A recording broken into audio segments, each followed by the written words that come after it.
10 from the field, 13 points tonight. And once again, Bronny hits a big three. He didn't have any threes tonight. It's a big three late in a very, very close basketball game. They basically gave him the shot. And, there's a saying in basketball, if you're open for a reason, right? They gave him the shot. He was at the top of the key. And they basically said, you want to shoot the three? Go ahead and shoot the three. He buried it. And the Lakers end up winning the basketball game, 92-89 final score. Dalton Knecht made some nice plays down the stretch for the Lakers tonight, finished with 19 points for Knecht. So the Lakers are getting something out of this. And I will say this about the Lakers Summer League team, like I just said about the Cleveland Cavaliers, but the Cavaliers just seem to be there, right? It's like there's no game plan. It's basically, all right, let's just push the ball up the court and, take a shot. It was really like just bad basketball. The Lakers, you can tell, have a system. They're sort of, everybody has a role. They're playing it more like it's a real game, the Lakers. So we'll give them credit. I said 92-89 final. Not true, actually. They went, they called a timeout with 0.4 seconds left for whatever reason. Went to a break. So Knecht's on the line here right now. He hits a free throw, so he's up to 20 points, 4-point lead, 0.4 left. Cleveland inbounds the basketball, and the game is over. 93-89 final score instead of 92-89. I believe we got one more Summer League game coming up this evening in the late night hours, and it could be a pretty entertaining one, actually. Houston Rockets have a lot of young talent, fun team. Reed Shepherd on the basketball team. Rockets are 2-point favorites. Odds makers are aware that this game, should be an entertaining one, and they should get after it a bit. The total is 183.5 right now. It was 182.5. It's gone up a full point. This game tips off in about 10 minutes time. So what was pretty much can we call it the slowest sports day of the year? Probably. There was NBA Summer League action. Normally after the Major League Baseball All-Star game, the WNBA, in the old days when the WNBA really was like for the hardcore degenerates, it was like, all right, all we have is at WNBA basketball, but it's All-Star weekend this weekend at WNBA. Hell, even they're off for a couple of days now, although they're back tomorrow night with their skills competition. Although I really don't understand why they have nobody that anybody's ever heard of participating in their skills competition. Like there's so many big rookies and big names and stuff, but all right. So, hey, it is what it is. Saturday night, the WNBA All-Star team play against the U.S. National Women's Basketball team before they head off to Paris. Speaking of Paris, the countdown is on. We'll start to break it down a little bit more. Normally the Olympics sort of, they ease their way into the pool, literally and figuratively. The Olympics are starting off like hot next weekend. Like they're giving away medals basically on Saturday and Sunday. There's going to be medals given to multiple sports. Swimming has become a super popular event, and normally swimming was a little bit later on, like mid-Olympics. They built up into it, but it's so popular they want to sort of like open with a bang. It's like a band. They want to open up with a hit song. So like on Saturday, next Saturday is going to be a lot of swimming, and the sports books are starting to drop the odds on all this stuff, and it is a little bit overwhelming, but that's what we're here for you. And we're starting to pull the trigger on quite a few Olympic bets, futures, and everything else in between. We'll get you caught up to date with what we've done as the countdown is on. The opening ceremony is next Friday, but the games actually start on Wednesday with men's soccer. And rugby sevens are in the Olympics, and this is going to be off the hook. It's like the best rugby seven teams in the world are playing, and there's a lot of rivalries, competition, bad blood. So we've got rugby sevens, and that's next week, actually. Like, it's going to be like, boom, like Thursday, Friday, Saturday, Sunday type of stuff, and then it's over, the rugby seven. So the Olympics are set to begin, and it really is time to start putting your bets in if you're going to bet this stuff. And it's also time to start putting your bets in if you're going to be betting on college football. And one thing about, when these futures come out, we've already sort of missed the best prices, so to speak. Like you can't dispute that, right? These totals have been out for a month and a half, whatever. All these college football win totals, they moved, 10 cents, 20 cents, some of them 30 cents, but there's still good numbers up on the board right now, better than there will be on August 30th. When people are like, oh man, I want to bet that win total. And this is just a word of advice, because I know not everybody's as rich as Elon Musk is, right? So if you like a lot of futures, and, it doesn't matter. I'm not even talking you don't have to bet like $5,000 a unit. I'm not talking about like crazy money, just for the casual player, even for anybody tuning into the show. But from my own experience, and we're not millionaires, is I like NFL futures. I like college football futures, division totals. And even if you're kind of very disciplined, they're still going to add up, right? So I'm probably going to have like 10 to 12, in that range. I'm around 8 right now with college football win totals that I'm going to pull the trigger on. Then you get into the NFL and everything. And what happens is, if you don't put it in, suddenly it's like September 1st, and you're like, man, I need money to bet on all these games. I need money to enter these contests, and I don't have enough money to bet like this, all these futures anymore, because I need the money right now, right? And if you're playing online, right, it's hard to process. You're going to get in like 30 bets in one day, let's say, and I'm going to be betting in the $500 to $1,000 to $2,000 range. I'm sort of setting that as a guideline for totals, or should say 2,500, 1,000, 500, right? So I'm going to sort of have a game plan, and if I add it up, I'm like, I'm not going to have $37,000 at one time just to start firing off these plays. Man, you can't even carry that money with you on an airport, in an airport anymore, on an airplane.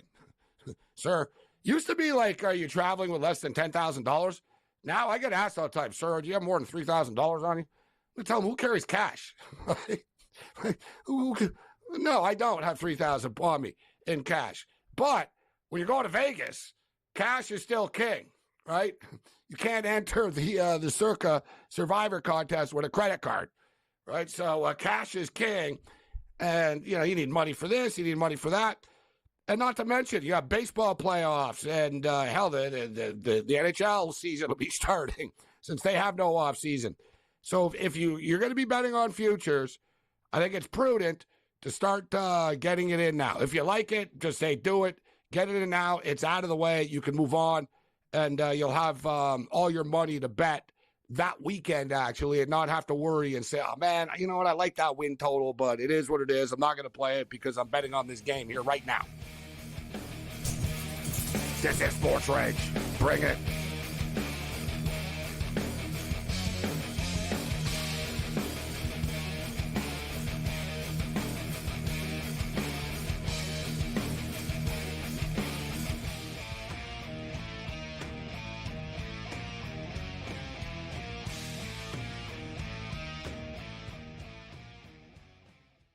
Anyone that's been to a sporting event, the atmosphere before a game, I think Game Time Decisions has that same exact atmosphere. This is our arena. This is what we do. There is going to be an energy to Game Time Decisions that you will feel night in and night out. The excitement you get when you lock your bets in, when you're figuring out what you want to do, we can zone in on the biggest games each night. I want this to be the place that people come to before the games start, so they feel as ready as possible to lock in their cards. We are going to hit every single one of those markets that you need to know about. We're going to go through every single thing, and I've got a great team behind me that's going to help me get the job done. There is not going to be a better place, I promise you, than Game Time Decisions to get that new information, react to it, and be able to then bet accordingly. We will have everything at our disposal, and we will use that to our advantage. I'm Kevin Walsh. Tune into Game Time Decisions from 6 to 8 p.m. Eastern on SportsGrid. Will they both make it? Yes. But it has more to do with the fact of the three teams that are not really good at all in Dallas, Washington, and the Sparks, and an Atlanta Dream Team without Ryan Howard that's spiraling out of control. If they can get those two teams, Indiana and Chicago, that's going to be a major boom for ratings. Betting above the rim. Only on SportsGrid. DeMar DeRozan now joins that team in Sacramento with the Kings. De'Aaron Fox, Domantas Sabonis, Devin Carter, who they drafted early, Keegan Murray as well. A Kings team, DRS, that has been a playoff contender. Is it going to equate to a championship? Probably not. That's not the goal. Make your team better every offseason. The Kings definitely got better with that move here, Ben. The Early Line. Only on SportsGrid.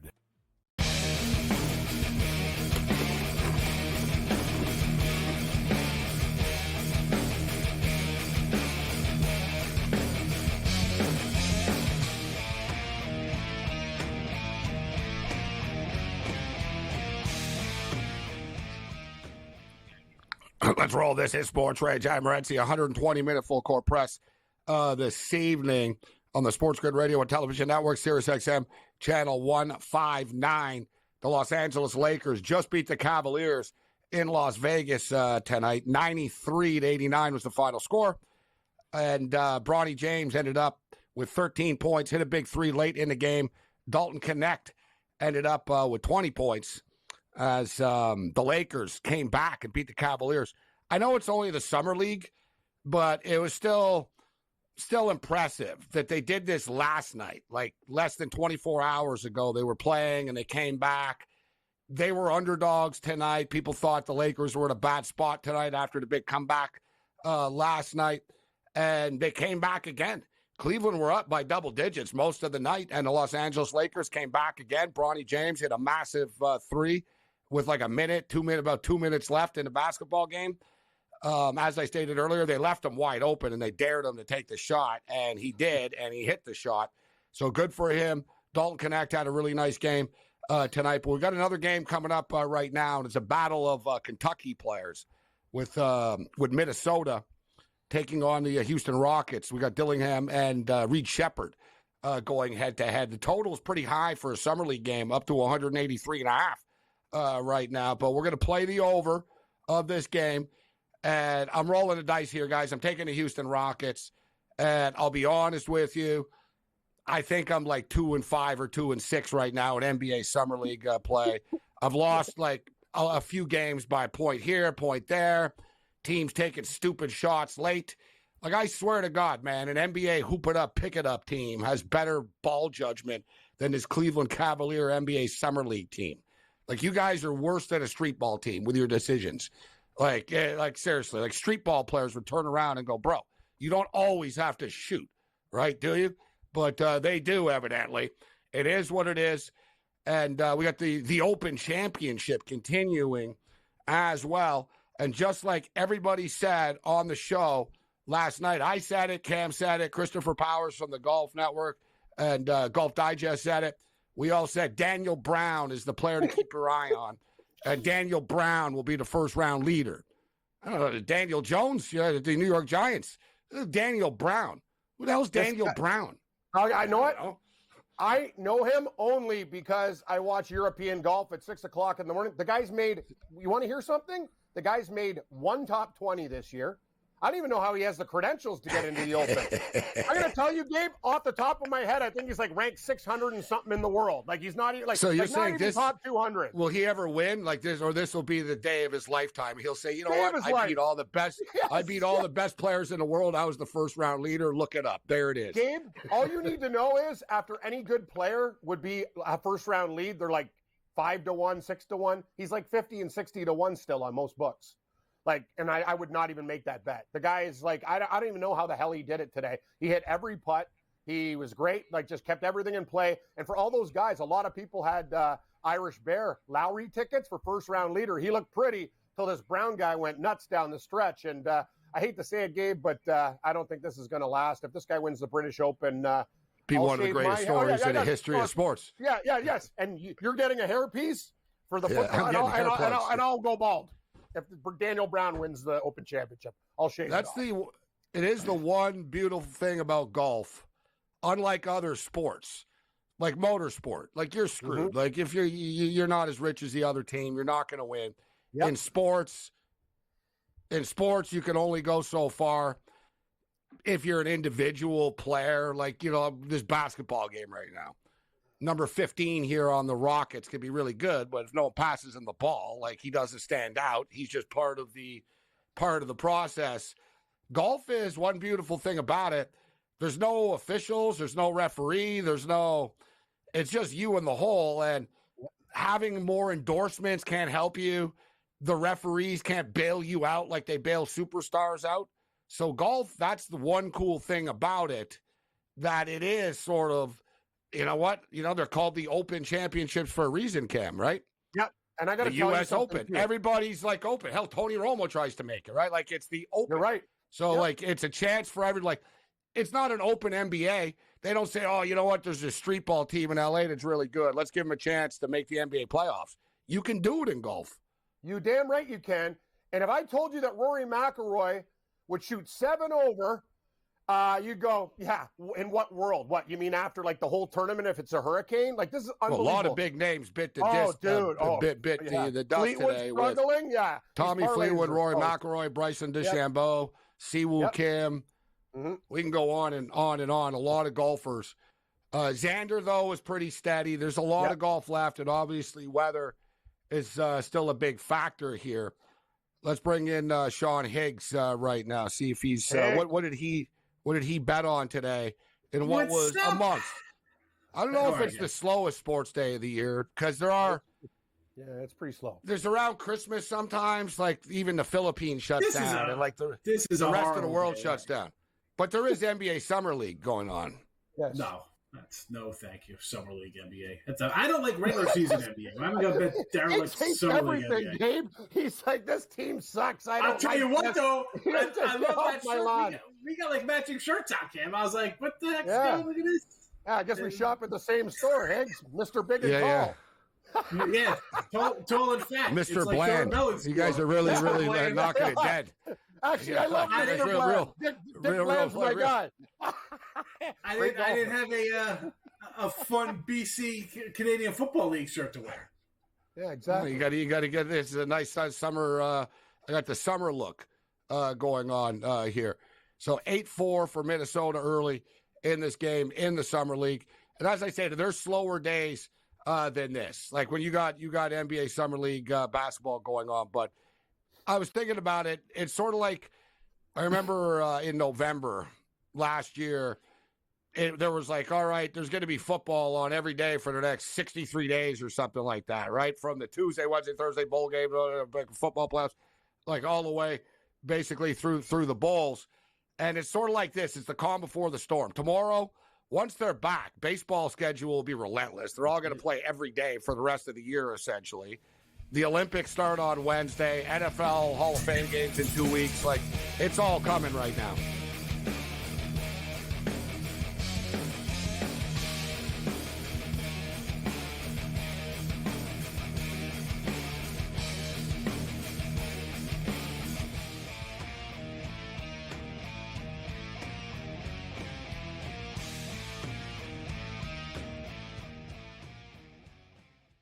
Anyone that's been to a sporting event, the atmosphere before a game, I think Game Time Decisions has that same exact atmosphere.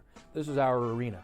This is what we do. There is going to be an energy to Game Time Decisions that you will feel night in and night out. The excitement you get when you lock your bets in, when you're figuring out what you want to do, we can zone in on the biggest games each night. I want this to be the place that people come to before the games start so they feel as ready as possible to lock in their cards. We are going to hit every single one of those markets that you need to know about. We're going to go through every single thing, and I've got a great team behind me that's going to help me get the job done. There is not going to be a better place, I promise you, than Game Time Decisions to get that new information, react to it, and be able to then bet accordingly. We will have everything at our disposal, and we will use that to our advantage. I'm Kevin Walsh. Tune into Game Time Decisions from 6 to 8 p.m. Eastern on SportsGrid. Will they both make it? Yes. But it has more to do with the fact of the three teams that are not really good at all in Dallas, Washington, and the Sparks, and an Atlanta Dream team without Ryan Howard that's spiraling out of control. If they can get those two teams, Indiana and Chicago, that's going to be a major boom for ratings. Betting above the rim. Only on SportsGrid.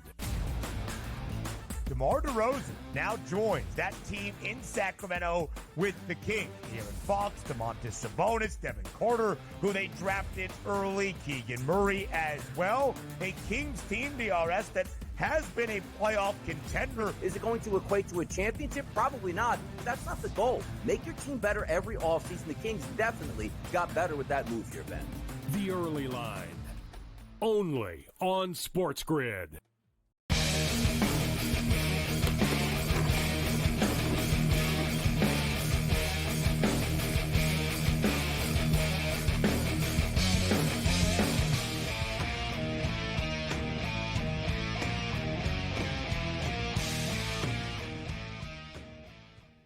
This is Sports Rage. I'm Morency, the Pittsburgh Players, the Hustlers, the people who bust them, and everybody else in between. Countdown to kickoff is on 2 weeks from tonight. The NFL preseason begins, and we've got a point spread for you, actually. And we expect that Caleb Williams will play in this game. Probably not for very long, but he's got to start somewhere. And they're not just going to drop him on the field in week 1 of the regular season. So I would expect that Caleb Williams will play in this game. C.J. Stroud will not. The Houston Texans are 1.5-point underdogs against the Chicago Bears. The total, 33 in the Hall of Fame game. So we got Sean Higgs in the house with us, Cam Stewart with us. Countdown to kickoff is on, Sean, and we'll get to tomorrow's baseball card. But I did a video earlier in the day. I put it out there about the Liberty Flames. I brought it up briefly last night on the show, but the Liberty Flames went 12-0 last year in the regular season, and then they got smoked by the Oregon Ducks in the Fiesta Bowl. But they were undefeated in the regular season. They have 14 returning starters on their team. They have a bunch of transfer dudes that are like studs from big-time programs. Like Liberty have money for NIL stuff now.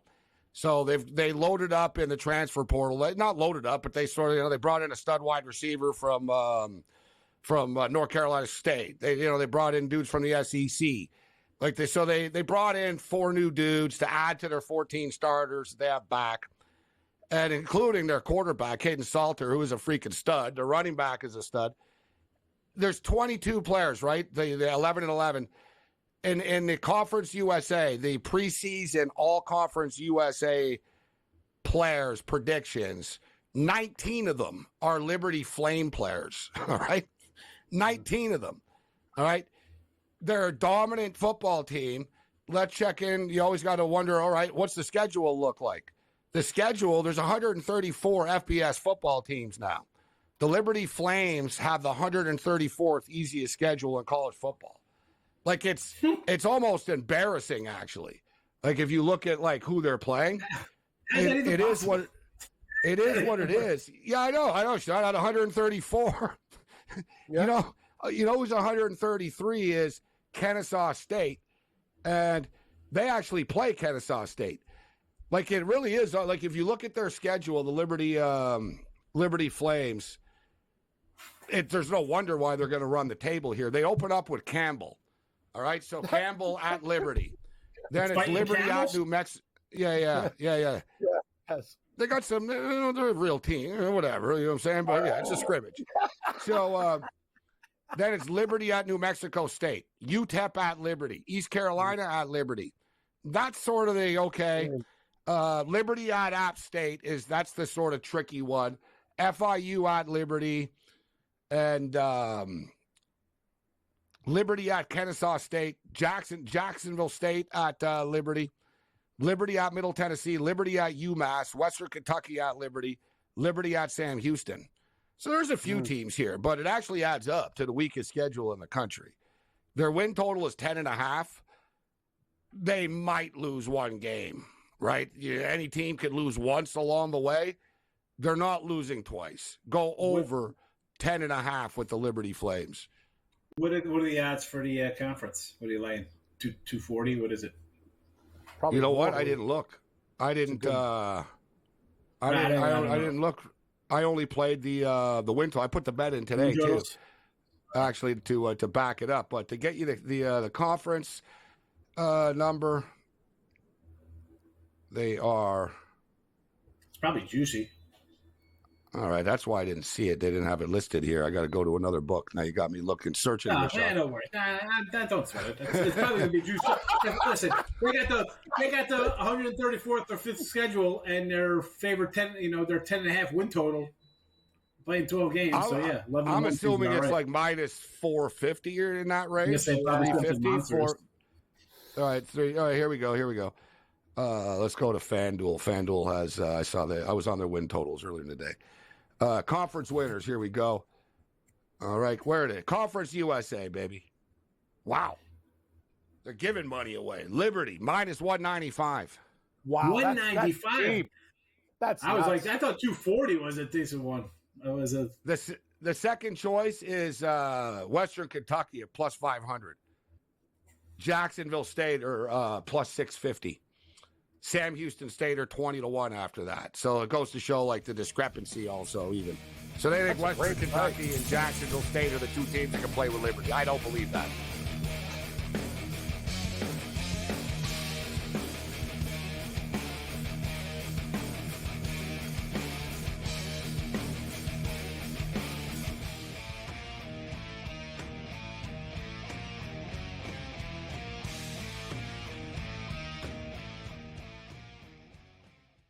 Anyone that's been to a sporting event, the atmosphere before a game, I think Game Time Decisions has that same exact atmosphere. This is our arena. This is what we do. There is going to be an energy to Game Time Decisions that you will feel night in and night out. The excitement you get when you lock your bets in, when you're figuring out what you want to do, we can zone in on the biggest games each night. I want this to be the place that people come to before the games start so they feel as ready as possible to lock in their cards. We are going to hit every single one of those markets that you need to know about. We're going to go through every single thing, and I've got a great team behind me that's going to help me get the job done. There is not going to be a better place, I promise you, than Game Time Decisions to get that new information, react to it, and be able to then bet accordingly. We will have everything at our disposal, and we will use that to our advantage. I'm Kevin Walsh. Tune into Game Time Decisions from 6 to 8 p.m. Eastern on SportsGrid. Will they both make it? Yes. But it has more to do with the fact of the three teams that are not really good at all in Dallas, Washington, and the Sparks, and an Atlanta Dream Team without Ryan Howard that's spiraling out of control. If they can get those two teams, Indiana and Chicago, that's going to be a major boom for ratings. Betting above the rim, only on SportsGrid. DeMar DeRozan now joins that team in Sacramento with the Kings. De'Aaron Fox, Domantas Sabonis, Devin Carter, who they drafted early, Keegan Murray as well. A Kings team, DRS, that has been a playoff contender. Is it going to equate to a championship? Probably not. That's not the goal. Make your team better every offseason. The Kings definitely got better with that move here, Ben. The early line, only on SportsGrid.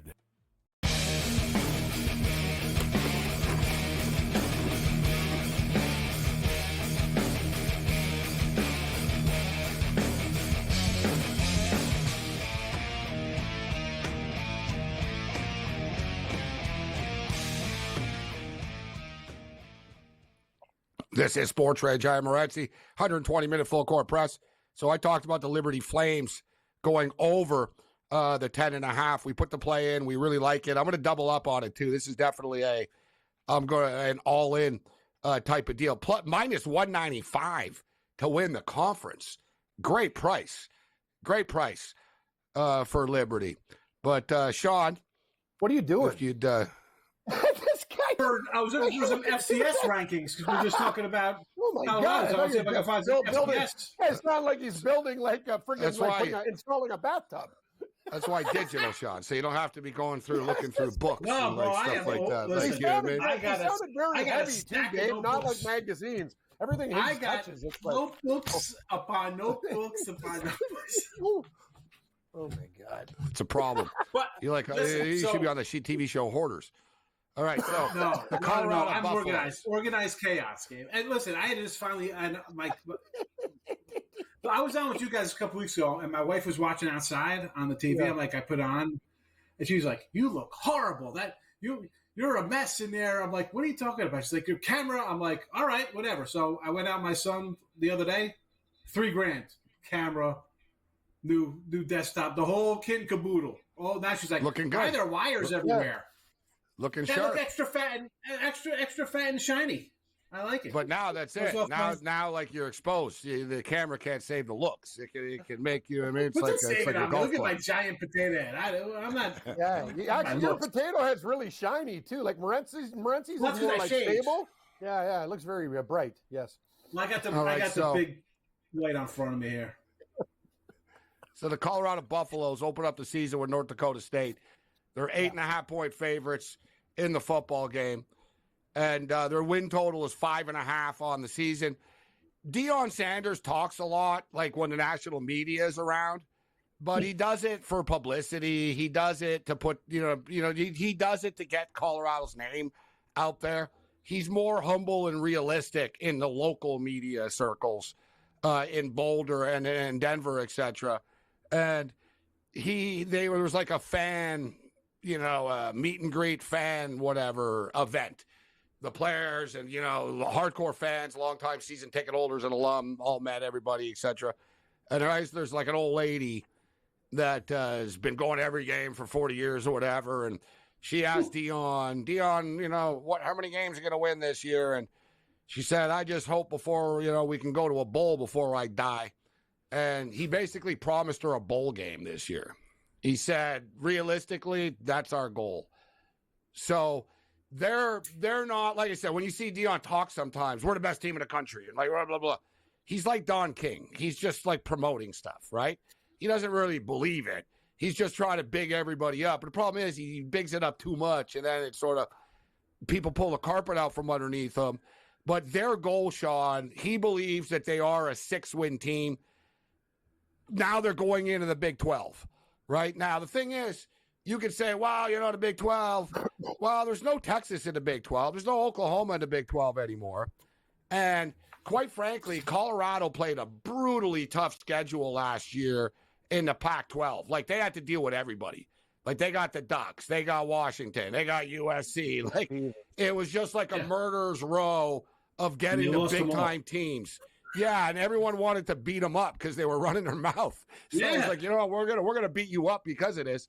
So now they're going to the Big 12, but it's not the same Big 12 landscape anymore. Over under 5.5. You don't think they can win 6 games, do you? No, and like you were saying about Deion, great. The guy's awesome. He's, as a player, coach, recruit-wise, yes. But, like, you need coordinators, and you got to keep those kids in there. You can't just be rolling in 30 transfers every single year like this. Yeah, your son's good, and the other guy, Hunter, the two-way player, is excellent. But what else you got there? I don't see them winning 5 games. We were talking about the schedule. That's why, about the North Dakota State off the top. I want to take the points there. Maybe they win, but I could see Deion as much as a talker. He's like, who are these guys? They're not even a real school. They're a small school. This is a joke. And his players thinking they're just better and losing this game. Forget about covering, Well, North Dakota State, we all know about their history of the past. Trey Lance, Carson Wentz, they've had a pipeline of NFL quarterbacks. And they are very, talented by that standard, but they're not quite the same powerhouse they were. Like, they couldn't keep it up. They lost their coach. They lost their coach, actually, to the USC Trojans. They're still really good. But Colorado will be aware. Deion isn't stupid. He knows. And it would be horrible for them to start off the season losing this football game, right? But I think they beat North Dakota State. But the following week they got to go to Nebraska, who have recruited well. So that's a tricky spot right there, Kim. Yeah, another thing too is let's look at their losses last year. They lost to USC only by a touchdown. They hung with very good teams. Oregon State beat them by a touchdown. Arizona, who won the bowl game, finishing 11, they beat them by 3 games. They only got murdered in the Washington State game and the Oregon game, and Utah beat them only by 6. So there's just to play devil's advocate, you know, they played some pretty tight games in the Pac-12. So I'll give them credit for that. I think they're going to get to 6. Utah played with a fifth-string quarterback who they pulled out of a lake. Okay, but beating USC has no defense. Come on. No, but look at I'm just saying, USC is still USC. They played. Okay, are the Beavers? The Beavers are a pretty good team. They won by 7. I'm just saying they played tight games against competition in the Pac-12. I'm not saying Colorado's great. I'm just saying. Were they tight, or did they come back and make it a little respectable? Some of these games. I should note though, Cam agreed with Higgs a couple of minutes ago on the under with the Buffaloes. So you're changing your mind now? No, I'm trying to play both sides here. I'm looking at it going, I don't know. They're going to get 5 or 6, Morency. I don't know. Like, I'm not convinced they're like going to win 2 or 3 games. They have winnable games on their schedule. That's the thing. When are their winnable games? So their schedule is a killer. That's their problem. Yeah. The schedule is a killer. It's not really fair to them almost. Like I said, like they had a tough schedule last year. They have a tough schedule again this year. The North Dakota State game isn't easy. It's in Boulder, though. Then they go to Nebraska. Then they go to Fort Collins and Colorado State. That's where, not if you easy. remember last year, that was a real battle, and they don't like each other at all, obviously. They should have lost. Then you got Baylor going into Boulder. Colorado it is. The Baylor, you're right. That's a winnable game for Colorado. Colorado State's a winnable game for them. Nebraska's a winnable game for them. No, North Dakota. I don't think so. It's sort of the first. It's Nebraska, bro. Let's be real. Yeah. Like, you know what I mean? The better coach. He's a better coach. And last year's game, I think they fumbled on the first 3 possessions, Nebraska. It was a terrible. They got in there like a cluster. They couldn't do nothing. Kansas State will kill them. Kansas State will murder them. I don't know. That Kansas game is in Boulder. That's a toss-up. Oklahoma State will beat them. No, that toss-ups. Most of their games are toss-ups. Like, Colorado, they're favorites. What's the point spread for we can get the point spread for Colorado, Nebraska. It's a near pick 'em.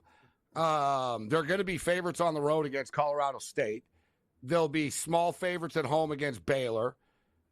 The UCF game, that's going to be a tough one for them, but that'll just be a pure track meet, toss-up. K-State's at Boulder. That's just a toss-up game. No way. Colorado at Arizona is a toss-up game. Cincinnati at Colorado, they'll beat Cincinnati. Gabe, what are you? These are not even close. They are losing by double digits at Nebraska, Arizona, Texas Tech. They won't be in those games. The back end is tough. Like I said, if they're going to get off and running, they need to win some of these 50-50 games earlier in the season, because where they wrap up is tough. At Texas Tech, Utah at Colorado, Colorado at Kansas, Oklahoma State at Colorado. All those teams are pretty good. Texas Tech are all right only, but the other ones are like Utah are probably going to win the conference. Kansas are freaking good now, and Oklahoma State are good.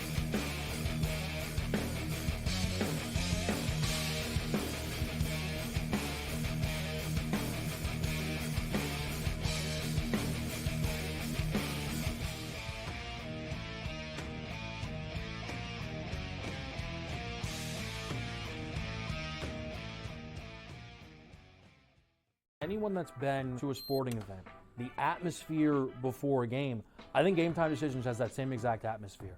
This is our arena.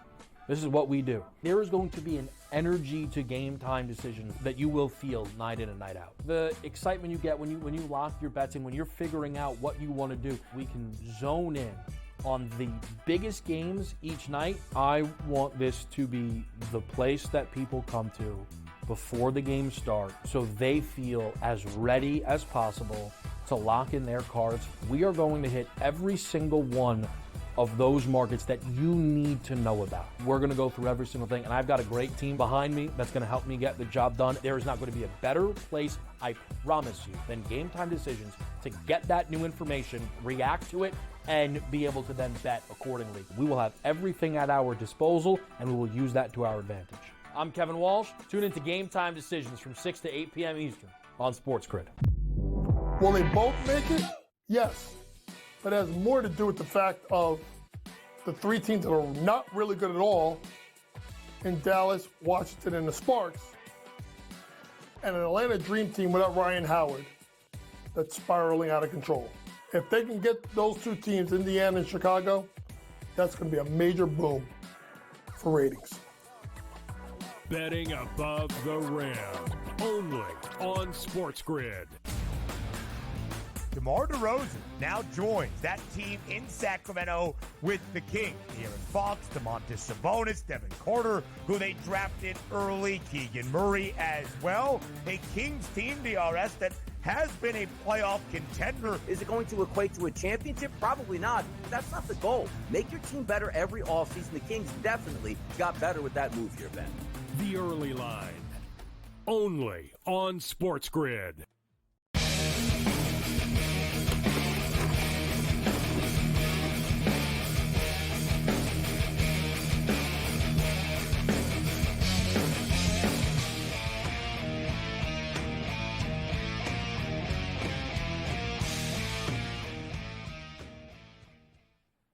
All right, Nebraska, Colorado. We got a point spread. FanDuel's got a point spread up.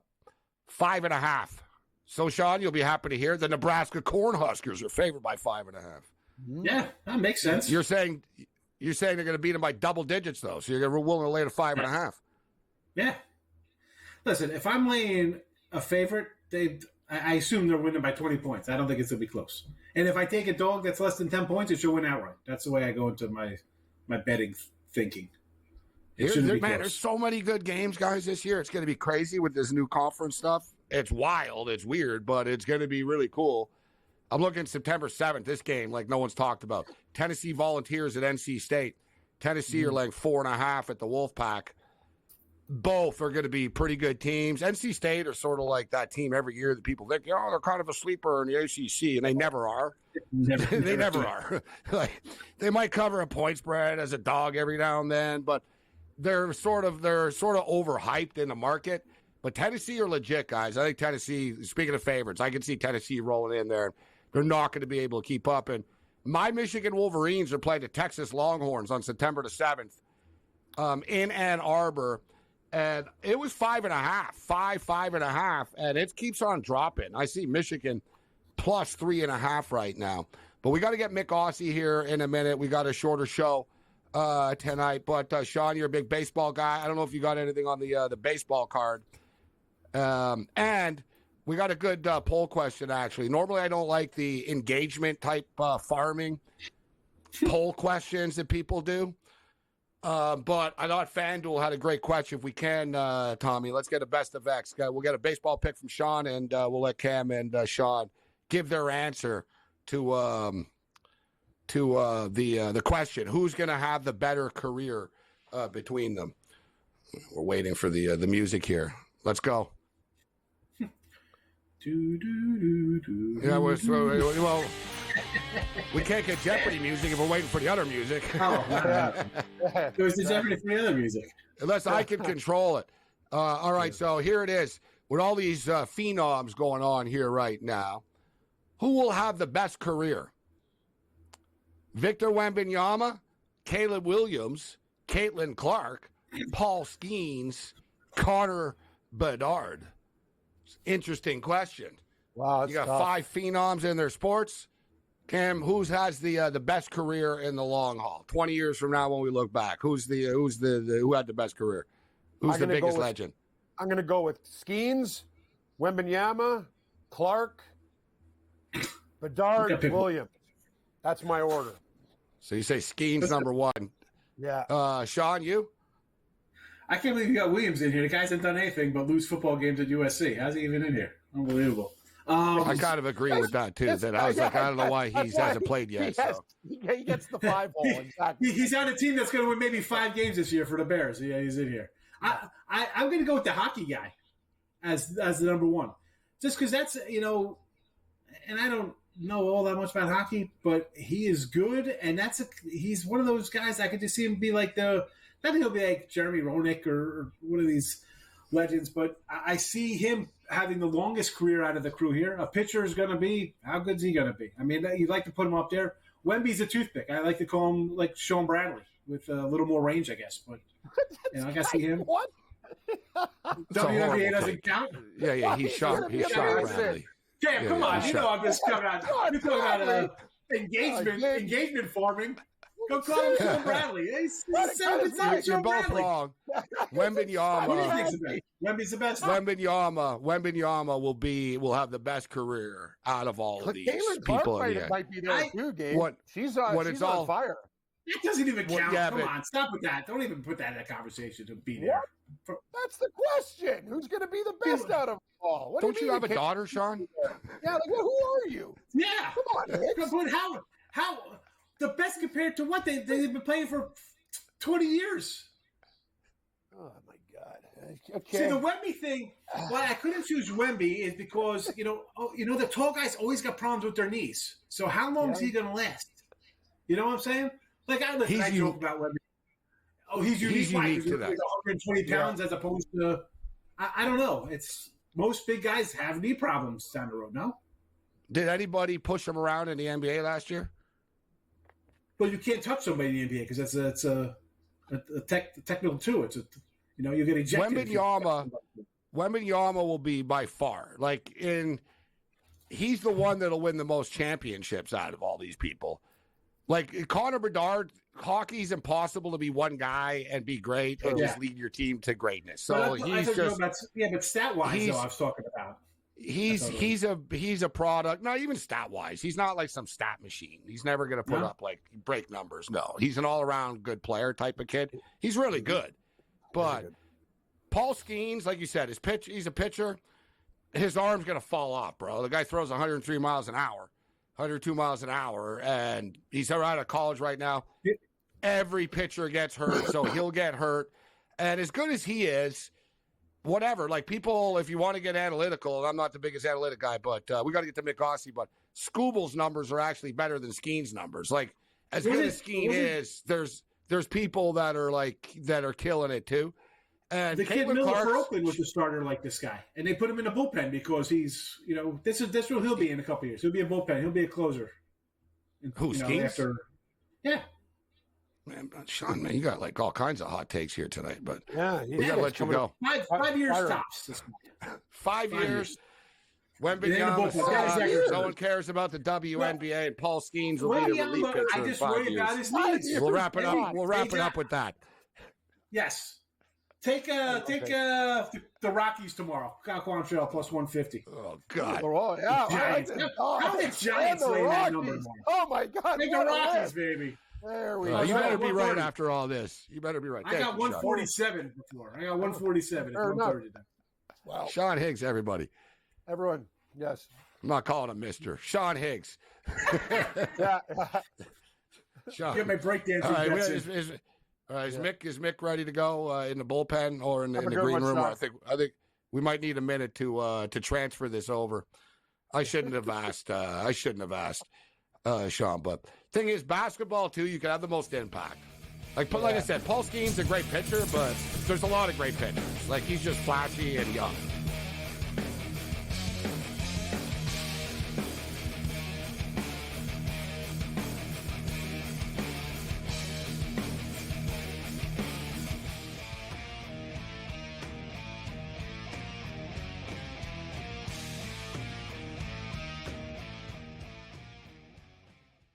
Anyone that's been to a sporting event, the atmosphere before a game, I think Game Time Decisions has that same exact atmosphere. This is our arena. This is what we do. There is going to be an energy to Game Time Decisions that you will feel night in and night out. The excitement you get when you lock your bets in, when you're figuring out what you want to do, we can zone in on the biggest games each night. I want this to be the place that people come to before the games start so they feel as ready as possible to lock in their cards. We are going to hit every single one of those markets that you need to know about. We're going to go through every single thing, and I've got a great team behind me that's going to help me get the job done. There is not going to be a better place, I promise you, than Game Time Decisions to get that new information, react to it, and be able to then bet accordingly. We will have everything at our disposal, and we will use that to our advantage. I'm Kevin Walsh. Tune into Game Time Decisions from 6 to 8 p.m. Eastern on SportsGrid. Will they both make it? Yes. But it has more to do with the fact of the three teams that are not really good at all in Dallas, Washington, and the Sparks and an Atlanta Dream Team without Ryan Howard that's spiraling out of control. If they can get those two teams, Indiana and Chicago, that's going to be a major boom for ratings. Betting above the rim, only on SportsGrid. DeMar DeRozan now joins that team in Sacramento with the Kings. De'Aaron Fox, Domantas Sabonis, Devin Carter, who they drafted early, Keegan Murray as well. A Kings team, DRS, that has been a playoff contender. Is it going to equate to a championship? Probably not, but that's not the goal. Make your team better every offseason. The Kings definitely got better with that move here, Ben. The early line, only on SportsGrid.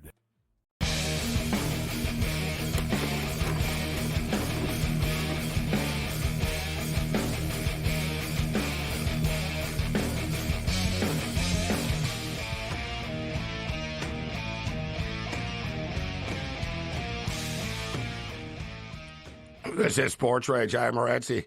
All right, we only got 120 minutes tonight, and we got Mick Ossie. We still have Big Cart Julio stepping up and in. Drew Martin was going to join us, but Drew is a late scratch tonight. He'll join us next week. Let's bring Mick Ossie in right now, because last night we were talking about who the worst team in the National Football League is going to be this year, because, of course, you could bet on it, and everyone always talks who's going to win. Hey, it's just as hard to pick who's going to be the worst. Almost easier, though, this year, because, well, it's almost like betting. Like, if somebody told you to go 12-0 on an NFL Sunday, you'd be like, it's pretty hard to do, bro. All right? But if somebody said, all right, go 0-12, and you tried to lose all 12 games, it would be hard to do just because it's 12. So either way, you know what I mean? Like, it's, you know, there's success with failure, actually, in betting. We always talk about this during the college basketball season. Look at who the worst teams in the country are. People always talk about, oh, this team is 22-4 against the spread. Yeah, well, Pacific are 5-22 against the spread too, right? Like, bet against bad teams. So the common consensus is that it's a battle between the Carolina Panthers and the New England Patriots. Except, you know what, Mick? I think your Denver Broncos really aren't all that far off being at the bottom of the barrel, bro. You're a Bronco fan. You're a realistic Bronco fan. Like, okay, the Panthers, the Patriots, after that, like, who are the Broncos better than? You know what, though? I'm glad that Daniel Jones is in this picture, because I've defended this guy over the years, but the Giants suck, too. I'll just be real. The Giants are bad. So what about your Broncos, Mick? You think they could be the worst team in the National Football League? Oh, you're getting a little bit carried away there. I mean, Sean Payton, I hate it when these clubs give so much power to one guy, and Sean Payton has it. You saw it here with Chris Jones. He had too much power. Finally, he got fired. So, yeah, Broncos are in trouble. There's no doubt about that. Wow, such a long time ago that Super Bowl 50 win was, eh? Well, at least you have it. Yeah, at least you have it. The Panthers are plus 400 to be the worst team. The Patriots are plus 400 to be the worst team. The Arizona Cardinals are 10-1 to be the worst team. And the Broncos are also 10-1, along with the Giants and the Commanders, which I don't fully buy into. Like, I don't think the Arizona Cardinals are going to be close to being the worst team in the NFL. Like you said, the Broncos, how many games do you think they win, Mick? Oh, I haven't studied the schedule just yet. I've got lots of other sports going on. I don't know. Well, I'll tell you, they play 17 games, so that's all the studying you need. 6 or 7, there you go. Yeah, terrible, mate. How many games do you think the Broncos will win, Cam? I think the Broncos are going to win, by looking at this schedule, 5 games. Five games. I could buy into that range. That's what I think the Broncos will win. 4 or 5. They're in a tough division. You got to deal with the Chiefs. The Chargers are going to be good with Harbaugh. The Raiders and the Broncos, all right, kind of a toss-up, whatever. Let's say they go 1-1 with the Raiders. In fact, though, I will tell you this, Mick, off the top of my head, I know this. F1 weekend in Las Vegas, the Denver Broncos visit Las Vegas. That's pretty badass. That's good. Yeah. You know, last year, F1 took over the strip and everything in Vegas, and the locals hated it, and the casinos were empty because the F1 fans only stayed at a few of the spots, right? They stayed at the Wynn, they stayed at the Four Seasons, they stayed at like 5-star resorts, but the actual strip properties all lost, a lot of people lost money, and it was empty. And the Chamber of Commerce of Vegas even told people, listen, if you want to come to Vegas and you're not coming for F1, this isn't the right week for you to come. Like, they were basically telling you to suck it, right? Like, we're making so much money without you hicks coming. We don't need you here, right? So that was basically the message. Like, unless you have a lot of money, like, don't come. Like, come another time, right? That was the message. This year is different. This year, the Chamber of Commerce, all the hotels and businesses complained. And they said, all right, we're going to have a Raider game. We'll make sure there's concerts in the city that are unrelated to Formula One. And this is pretty crazy. The Raiders ticket sales, 67% of ticket sales of Vegas Raider games are from tourists. 67%. They only sell 33% locally to locals in Vegas. So you add it up, that's another 50, 60,000 people going to the game, staying in hotels for the Bronco game. Yeah.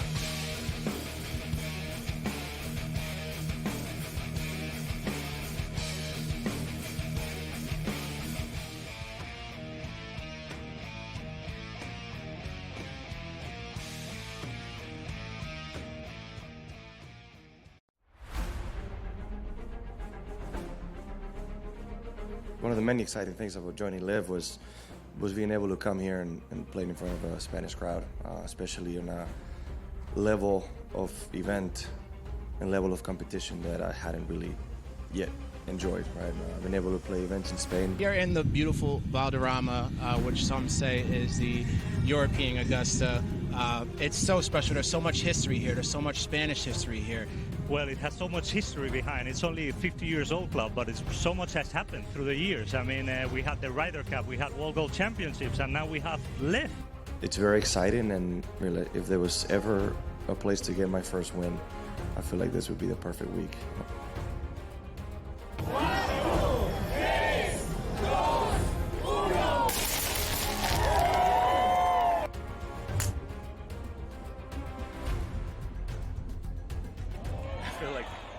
This wind at this golf course is so difficult that it's equally stressful no matter when or where you're playing it. But it was fun. It's always fun to be back home and be with the home crowd. It's always a joy to have this many people supporting me all day. It's so much fun.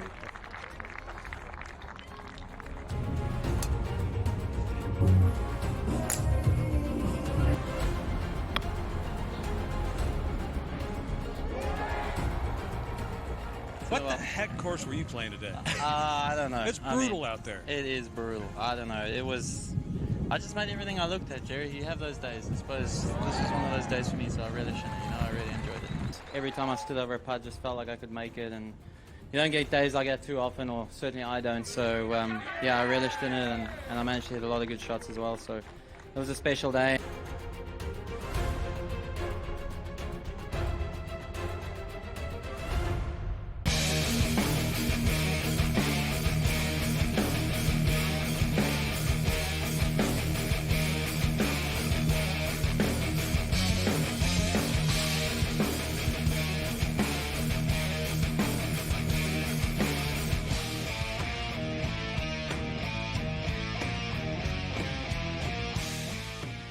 Level 2 has begun. This is SportsRage. There are only 2 levels tonight, so this is it. Let's roll. Mick Aussie in house with us, Cam Stewart, Big Card, Julio, Jan Reports will join us a little bit later on. We've been talking about a lot of different sports. I look forward to a couple of Mick's Olympic takes, actually. A lot of stuff. And the Aussies, we're coming for you, man. The Canadian women and the Aussie women and the U.S. women, it's quite a war in the pool. And it goes off next Saturday. I'm looking forward to this stuff. But as you alluded to, Mick, Chris Jones is out after a devastating loss. I know you were at the game. Wild football game. They came back late. They tied the game. They end up losing the game in 8 seconds. They pulled the Buffalo Bills against Kansas City Chiefs. He said the Bills had 13 seconds. Like there was only 8 seconds, and they managed to lose the game somehow. So sometimes it's good to lose because they needed a change. There needed to be a fresh voice. There need to be fresh play calling and just sort of a new dynamic to this football team. And the odds makers are buying into this. So Jarius Jackson, former BC Lions quarterback, Notre Dame Fighting Irish quarterback, is the new head coach of the Elks. They're 1-point underdogs. What's the word in Edmonton, Mick, about Jarius Jackson? And do you think they can win this football game on Friday? Oh, first of all, lots of people are very happy that Chris Jones is out. He changed the roster way too often. Players didn't have confidence. They thought they'd get canned if they make a mistake. He had 8 wins and 33 losses. And the loss on Sunday was my most disappointed. I was so upset. It was absolutely brutal. Yes, I think the Elks will bounce back and get the win. The 2 BC Lions guys in charge, G. Roy Simon and Jarius Jackson. So that's fantastic. They've been playing okay, but just stupid mistakes, and Chris Jones has got to take the blame for it, and he did, and he's gone, and good riddance, actually. I didn't hate him, but I didn't like him in the end. Well, no one's saying he's a bad guy or anything like that. Yeah. It was sort of like Belichick. You know, like Belichick had kind of lost it at the end, right? That's why like people are like, oh, the Patriots, they lost Belichick. They're going to be better without Belichick. But Belichick had lost it and lost touch with everything. And they did barely talk to people on the team. So I think there'll be a new dynamic here with this team. They've been in every football game they played in. I think it'll be a track meet. Hopefully they change up the play calling a little bit. It's just been so predictable. But one thing about Chris Jones, he was making a lot of money, Mick. You're in Edmonton, so you would know. Like he was getting paid like close to $1 million a year, man. And they gotta pay him. So he's from Alabama, and he's already back in Alabama, and he's just sitting on a pile of money, right? The Elks already paid him for years. They still owe him money. He was the general manager and the coach of the team, so he was making a ton of money. So he's back in Alabama fishing right now, and the Elks will play the Red Blacks. Cam, you think the Elks are going to win this football game at +1? They basically have to win the game. You're only getting a point now. I do, and the number's been bet down, but I think it's the right move. I'm with Mick. I like Edmonton in this game. I think they're going to come out. Jarius Jackson, a healthy voice, fresh. You know, actually, I think they're going to be more creative. I think the players are going to be happy. Great point by you, Gabe. Jones is a curmudgeon. Now you're bringing in new blood. I think that'll get the team a lot happier. They're going to play happier. They're going to play harder. It's not an easy game for Edmonton. They find ways to lose, but I like them on the road better than at home. Give me the Elks. Let's roll. This is Sports Rage. I am Gabriel Morency. The Pixel Plus Hustlers and people above them and everybody else in between. We're kicking it on Sirius XM channel 159. Shout out to all of our AM radio affiliates joining us right now on the SportsGrid radio and television network. We're broadcasting, streaming live on X, Twitter X as well on SportsGrid TV right now. We got Mick Aussie in the house with us for a couple of more moments. And I want to get Mick's, as an Australian, Mick's Olympic takes and see what sports he was looking forward to seeing. But as an Australian, we also have Mick on to talk AFL football as well. We'll get to the AFL football in a couple of minutes, actually. I'll ask you, Mick, the beach volleyball. I think we have a picture of it, actually, if you guys can get it up. The beach volleyball, this thing has become one of the hottest tickets and events at the Olympics over the years. People just party it up. It's always in like a scenic place, right? They had it on the beach at in Rio. They always put it in cool spots, and the tickets are extremely expensive. Like I said, it's become like one of the go-to events, men's and women's beach volleyball. And check this out. This is the venue that they have in Paris for this, right on the steps of the Eiffel Tower, Cam, as you see. Gorgeous. That is. Yeah, and that's they crank like rave music and stuff like during the events. Yeah, cool. I mean, drinking wine, drinking French wine in the stands under the Eiffel Tower. Yeah. Be a good time to be there. Mick's giving a thumbs down. You don't like that, Mick? The setting? Overrated sport. Hardly anyone plays it in Australia. Canadians What, think beach that we all volleyball? play I thought beach you were going to say the volleyball. Eiffel No, Tower don't. was overrated. Oh, yeah, I thought you were like, so thumbs too. I down. was gonna say Eiffel that. Tower I was like- overrated. I'm like, it looks beautiful. Because a lot of people do say it once they go, they're like, yeah, all right, Yeah. it's a big tower. It's nice. Right? It's a Yeah. big tower. But so, Mick, you're saying beach volleyball sucks in your opinion? That's your take? Oh, yeah, look, hardly anyone plays it. Like I said, they all think we play it on the beach. We play beach cricket. We run on the beach and we look at women and chat them up in their bikinis and we swim. We don't play beach volleyball, all right? Get it through your heads. No one plays beach volleybable. Except for Dick Delano out where you are. Yeah, I don't know why I even bother asking these people questions. Like, I find it hard to believe that nobody plays beach volleyball in Australia. You guys have a freaking team in the Olympics. A few play it, of course they do, and everyone thinks that all the women look great. No, they're tall and skinny with no rack, so I don't think they look great, to be honest.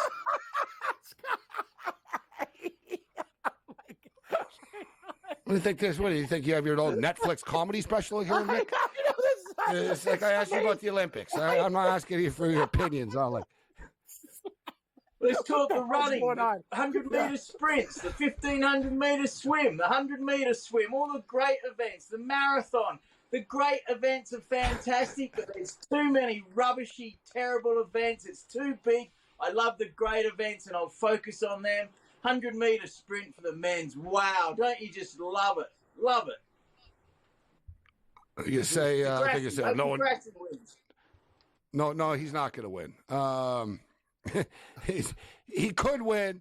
He could win the 200, but I don't think he's going to win the 200 either. Lyles will win the 200, and I think the kid from Jamaica, there's a 22-year-old kid that just come out of nowhere in the last couple of months that's suddenly the favorite, and I think that he's probably going to pull it off. So that's what I get. I'm like George Costanza. You see, this is what I get for asking people a simple question. Simple question about the Olympics.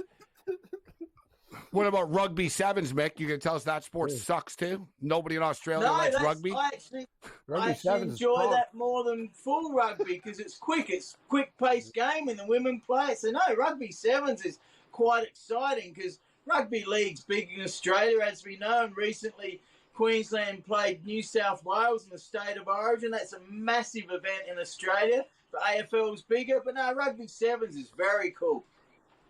And one thing that is big in Australia, surfing. What about the surfing, Mick? Come on. You down? You a good surfer? You know how to surf? I surfed. I tell you what, surfing is way harder than it looks. Yes, I can surf. No, it looks hard. What are you talking about? Like, it does look hard. It is hard. It's impossible. Hard. It's very hard. And I have surfed, but I got into windsurfing huge. So me and my mate would windsurf for hours. But yeah, surfing's a great sport, but you got to paddle out and you got to wait. Whereas windsurfing, you're back and forward is fantastic. The surfing competition is 9,800 miles away from Paris. They're in Tahiti. That's the best. Polynesia. Some of the most dangerous waves in the world, actually. I guess it's like one of the best pristine surf spots in the world.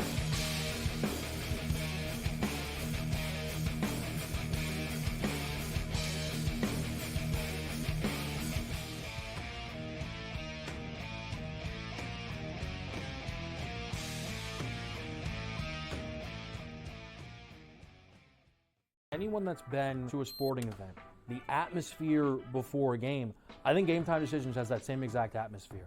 This is our arena. This is what we do. There is going to be an energy to Game Time Decisions that you will feel night in and night out. The excitement you get when you lock your bets in, when you're figuring out what you want to do, we can zone in on the biggest games each night. I want this to be the place that people come to before the games start so they feel as ready as possible to lock in their cards. We are going to hit every single one of those markets that you need to know about. We're going to go through every single thing, and I've got a great team behind me that's going to help me get the job done. There is not going to be a better place, I promise you, than Game Time Decisions to get that new information, react to it, and be able to then bet accordingly. We will have everything at our disposal, and we will use that to our advantage. I'm Kevin Walsh. Tune into Game Time Decisions from 6 to 8 p.m. Eastern on SportsGrid. Will they both make it? Yes. But it has more to do with the fact of the three teams that are not really good at all in Dallas, Washington, and the Sparks, and an Atlanta Dream team without Ryan Howard that's spiraling out of control. If they can get those two teams, Indiana and Chicago, that's going to be a major boom for ratings. Betting above the rim, only on SportsGrid. DeMar DeRozan now joins that team in Sacramento with the Kings. De'Aaron Fox, Domantas Sabonis, Devin Carter, who they drafted early, Keegan Murray as well. A Kings team, DRS, that has been a playoff contender. Is it going to equate to a championship? Probably not. That's not the goal. Make your team better every offseason. The Kings definitely got better with that move here, Ben. The Early Line, only on SportsGrid.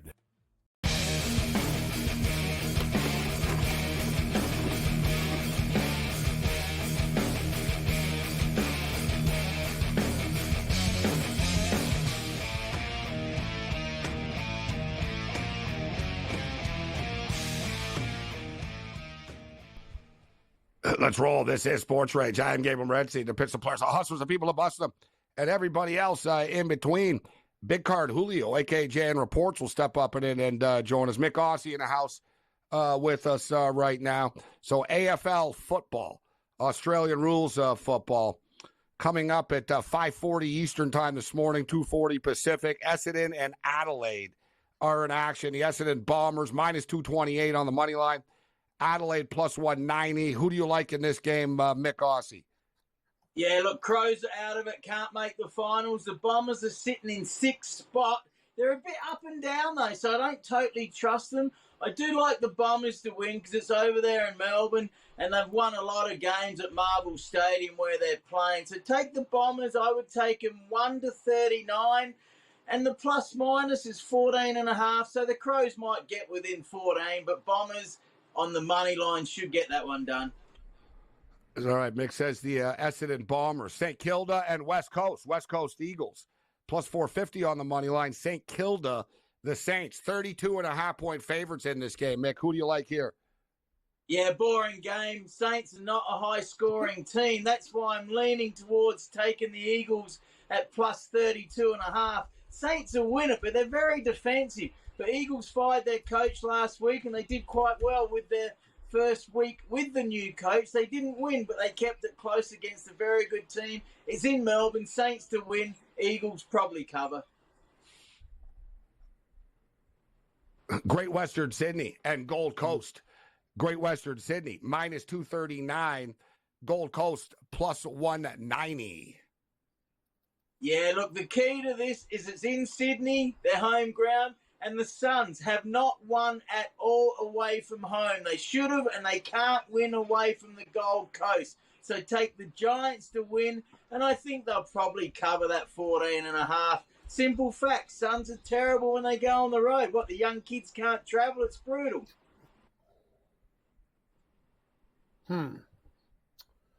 Looking at the, thinking of putting together a parlay here. So we got three games overnight here coming up, and then we got Hawthorn and Collingwood, Geelong and Western. So some of these games are a lot closer here as far as the spread is concerned. Collingwood, the Magpies, minus 1.5 against the Hawthorn Hawks, total 166.5. Geelong Cats are minus 12.5. Western Bulldogs plus 12.5, 169.5 here. Mick, what do you think about these ones? Yeah, very close. Hawks are still in it. They're 13th, but only one game out of the 8, so they are going very nicely. Collingwood, the reigning premiers, they've lost 3 in a row, but I trust them a bit more. Very tough. Flip of the coin. Kev the tipster went Magpies, so that changed my tip to the Magpies, but keep away from that one betting unless you have to. Well, the people tuning in, I think they have to. Geelong and Western, 12.5. In that game, Port Adelaide are 43.5-point favorites against Richmond. So Geelong and Western, Mick, who do you like here, and who do you like in the Port Adelaide-Richmond game? Yeah, look, the Cats have come back. They started the year great, then they had a few losses, but they got Patrick Dangerfield back in the middle. He's fired them up, so they should win at home. They're very hard to beat in Geelong. Western Bulldogs, one of those teams you can't trust. They might get it done. Take the Cats to win. Port Adelaide will absolutely destroy Richmond Tigers, but 43 is a bit much, and Port Adelaide's forwards are going a bit rough, so Port Adelaide to win. Take the Tigers on the plus if you have to, but Tigers are at the bottom, mate, even worse than your West Coast Eagles right now. Brisbane and Sydney. Brisbane, the Lions, minus 3.5-point favorites. You don't see the Swans as underdogs very often, Mick, so they're getting 3.5. The total, 180.5. Odds makers are expecting a track meet and a high-scoring match here between these two. What do you think of Brisbane, the Lions, and the Swan game? Yeah, excellent game up there in the Gabba, which is the Brisbane's home field. They lost a couple early in the season. They're very tough at home. That said, Sydney have got two of their even best players back in, and they've been rolling all year. I'm going to go for the underdog here. I'm going to take the Swans to win in Brisbane, but very tough game. Could go either way. All right, Mick. So before we get you out of here, you got Fremantle, Melbourne, and Carlton and North Melbourne. The Dockers and the Demons. Dockers, 16.5-point favorites, 153.5. And we got the Blues and the most typecast stereotypical name that you could have for an Australian sports team, the Kangaroos, North Melbourne. Yes, I like great Love name. the graphics, guys. Dockers are going nicely at home. They should get it done. Demons have lost their big ruckman, Max Gawn. I think he was up here at the football. But anyway, Dockers should win that over there in Perth. The Blues will win, but they've had a bit of a couple of rough ones. Kangaroos are better, but they only play a half, then they get rolled. So Dockers to win. D's might cover. Blues to win, but it's pretty high, 38. Take the Roos on the plus. There's a bit of a gamble. All right, Mick. Great stuff. Thanks for filling in the degenerates that are looking for some action in the overnight hours tonight. And 2 weeks from tonight, Mick, NFL preseason starts. So, NFL season around the corner. Yeah, thanks, guys. And always lots of sports when you're covering the international stuff, even though there's no basketball or hockey, international. Well, we do talk. There is basketball. There's Olympic basketball, Mick, and there's also field hockey, Mick. Like there's everything. You guys all suck. Like that's it. That's all I have to say. Week one, Denver at Seattle. You and Mick should get together in Seattle, baby. Opening week. No, if anyone wants to get together, Denver Broncos, Las Vegas Raiders, F1 weekend. Oh. What a way to wrap up F1 weekend with the Broncos and the Raiders in Vegas. Because that's what I was saying earlier. Like last year, it was just F1, and no one else went to Vegas because they were like, oh, the race is there, and everything is, there's nothing else to do. There's only the race. They scared other people away.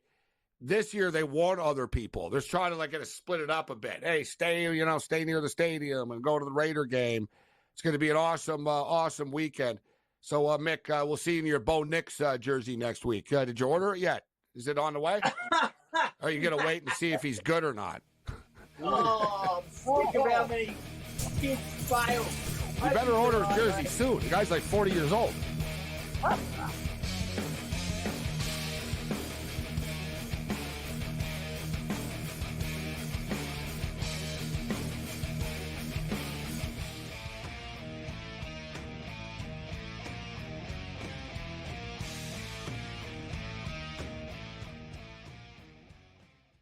Anyone that's been to a sporting event, the atmosphere before a game, I think Game Time Decisions has that same exact atmosphere. This is our arena. This is what we do. There is going to be an energy to Game Time Decisions that you will feel night in and night out. The excitement you get when you lock your bets in, when you're figuring out what you want to do, we can zone in on the biggest games each night. I want this to be the place that people come to before the games start so they feel as ready as possible to lock in their cards. We are going to hit every single one of those markets that you need to know about. We're going to go through every single thing, and I've got a great team behind me that's going to help me get the job done. There is not going to be a better place I promise you, then Game Time Decisions to get that new information, react to it, and be able to then bet accordingly. We will have everything at our disposal, and we will use that to our advantage. I'm Kevin Walsh. Tune into Game Time Decisions from 6 to 8 p.m. Eastern on SportsGrid. Will they both make it? Yes.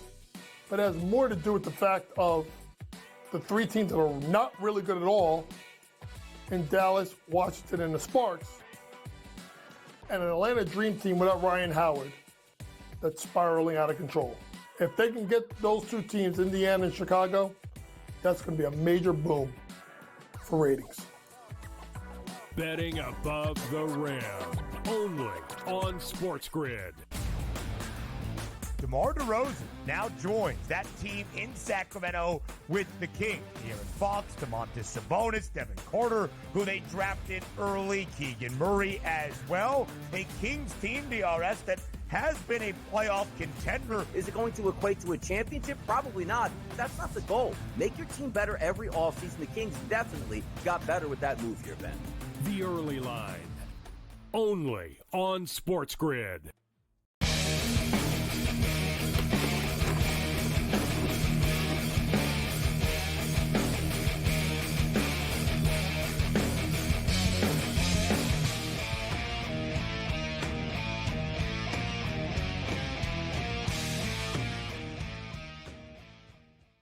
This is SportsRage. I'm Morency.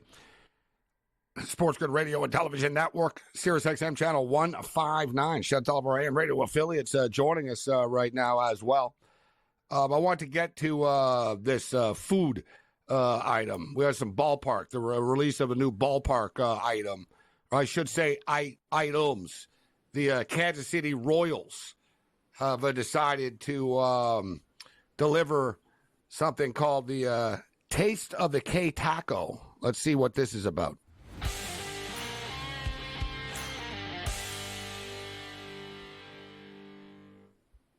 This is a classic example of this is like a page out of Taco Bell's approach. Whenever Taco Bell has a new item, it's basically just one of their other items that they stuffed inside the previous item, right? So it's like, all right, and then every year they sort of expand. All right, guys, let's take everything on our menu and put it all in one. And it seems to me this is what they're doing at a Kansas City Royal game here, if we can get the picture up here. It is a hot dog wrapped in a cheeseburger quesadilla with barbecue brisket, French fries, lettuce, onions, sriracha Cracker Jacks, and 816 sauce. Sriracha Cracker Jacks, 816 sauce. I'd rather eat concrete. That thing looks disgusting, and I eat everything. There's basically, like I said, they basically just took a bunch of everything and put it all right, what are we doing here? It's also a bad blend. Who thinks this is a good idea? I know, it's awful. These things don't even go together. Imagine trying to eat this at the park. Look at it, too. You're going to bite into it. It's it's just too much stuff. It's like a double pita there. You got a cheeseburger quesadilla. It's like a quesadilla wrap. Yeah, it's ridiculous. And there's nuggets. It's a quesadilla wrap with a hot dog and a cheeseburger in it and a bunch of other crap. I'm going to give it the thumbs down. Come on, Kansas City. Just because you're throwing items on there, that's a poor product. I would never order that. That sucks. I'm with you. Figure you might have liked it, but no.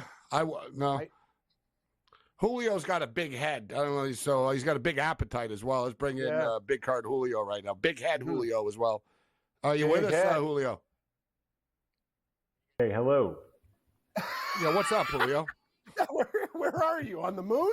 Where is this guy? I'm not good. Not in the soundproof studio, that's for sure. I've got my headphones on, but I may have to adjust during the break. I do have a big head, but that makes me want to throw up looking at that picture, Gabe. Probably like my audio. Makes me want to vomit. And for the cost, too, everything at ballparks are so inflated in terms of cost. I'm not spending $30 on something that's going to make me sit in the toilet for hours. Yeah, I don't know how much this is. I imagine it is probably in that $25 to $30 range. I don't know what those things on top of it are. Like, it's just everything is kind of like what is this? Like, why? Is that chicken or are those like tater tots? Like, I can't even tell. And another thing, you don't mix sriracha sauce with steak sauce. Like, what the hell are these guys doing in Kansas City? These are the worst combinations ever. Like, they don't even go together. God, especially they have good barbecue there too. So why don't they just come up with something like barbecue rib sandwich or something? Say, all right, we got to do this a barbecue concoction. What the hell is this? I agree. I gave it a thumbs down, and I'm not even. I haven't even tasted it, but I don't want to taste it. So that's how bad it. I'm disinterested. Yeah. I'll eat anything, but not impressed. Although I bet you, if it was in front of you, you would eat it. Actually. Oh yes, Morency, you know that. Actually, Gabe, I didn't tell you. I went back. I got challenged to eat this new hot dog at the Blue Jays game, a 2-footer. It weighed like 8 pounds. I ate everything but the bun. But I told you those eating days are over. I crushed this kid. I put him to bed. It was amazing. Anyway, I won the contest. I won a trophy and $400. That's all right. $400 to eat a hot dog.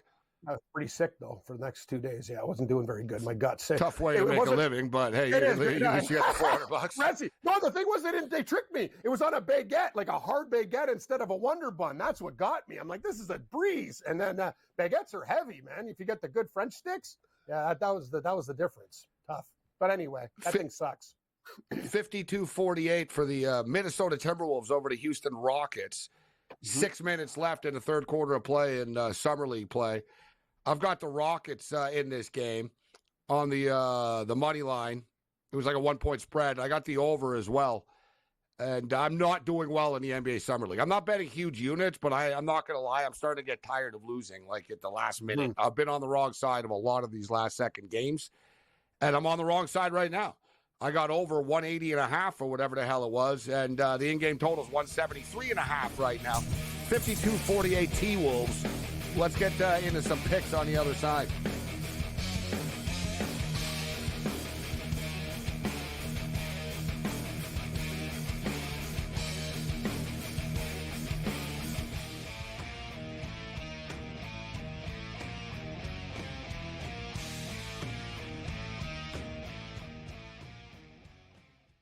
Anyone that's been to a sporting event, the atmosphere before a game, I think Game Time Decisions has that same exact atmosphere. This is our arena. This is what we do. There is going to be an energy to Game Time Decisions that you will feel night in and night out. The excitement you get when you lock your bets in, when you're figuring out what you want to do, we can zone in on the biggest games each night. I want this to be the place that people come to before the games start so they feel as ready as possible to lock in their cards. We are going to hit every single one of those markets that you need to know about. We're going to go through every single thing, and I've got a great team behind me that's going to help me get the job done. There is not going to be a better place, I promise you, than Game Time Decisions to get that new information, react to it, and be able to then bet accordingly. We will have everything at our disposal, and we will use that to our advantage. I'm Kevin Walsh. Tune into Game Time Decisions from 6 to 8 p.m. Eastern on SportsGrid. Will they both make it?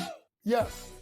But it has more to do with the fact of the three teams that are not really good at all in Dallas, Washington, and the Sparks, and an Atlanta Dream team without Ryan Howard that's spiraling out of control.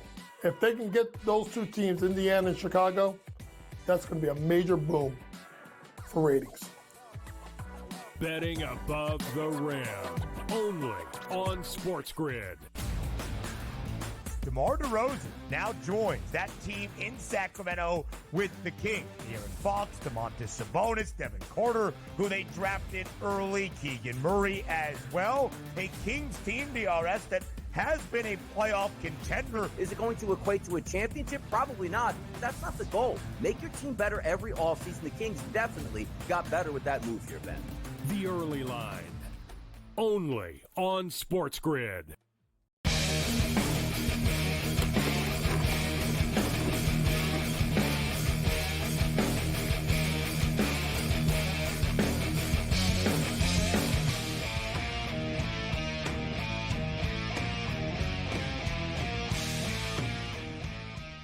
Let's roll. The Thursday Night Throwdown continues. 2 weeks from tonight, NFL football will be kicking off with the Chicago Bears and the Houston Texans.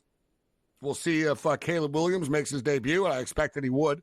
I don't know how long he's going to play, but I don't expect that C.J. Stroud will play in that football game. But the preseason is going to be interesting this year. And listen, for betting purposes, it's always interesting, and there is money to be made in the NFL preseason.